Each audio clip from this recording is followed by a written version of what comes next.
Unraveling the Mystery. Lose your marbles.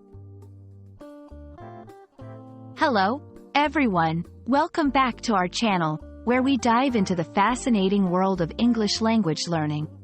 Today, we're exploring a quirky and interesting phrase, lose your marbles.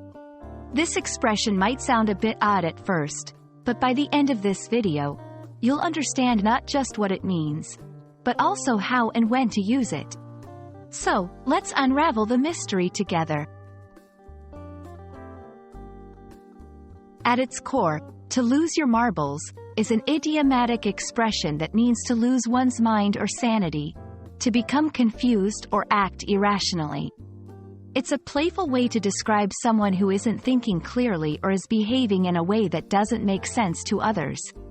Interestingly, this phrase has nothing to do with actual marbles, the small glass balls children play with, but rather uses the idea of marbles as a metaphor for one's mental faculties.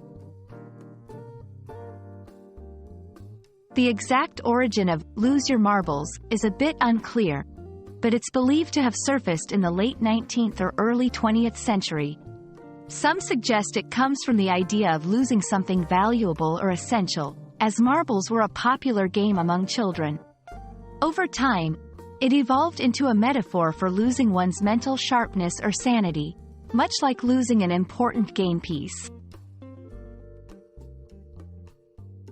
This phrase is used informally and often in a humorous or light-hearted context. For example, if someone forgets why they walked into a room, you might jokingly say, "Looks like you're losing your marbles." It's important to use it sensitively and with people who understand it's meant in jest, as it relates to mental clarity. Here are a couple of examples. After trying to solve that puzzle for hours, I felt like I was losing my marbles. Grandpa might forget things sometimes, but he hasn't lost his marbles yet. There are several other idioms in English that convey similar meanings, such as off one's rocker or not playing with a full deck. Each of these phrases adds a playful or humorous element to the description of someone's mental state, but remember, they should be used carefully and kindly. And there you have it, a complete breakdown of the phrase, lose your marbles.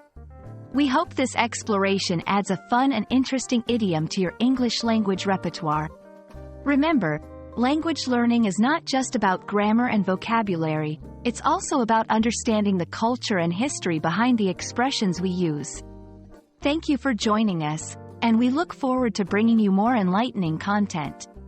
Don't forget to practice, and maybe check around to make sure you haven't lost your marbles. Happy learning, and see you in the next video.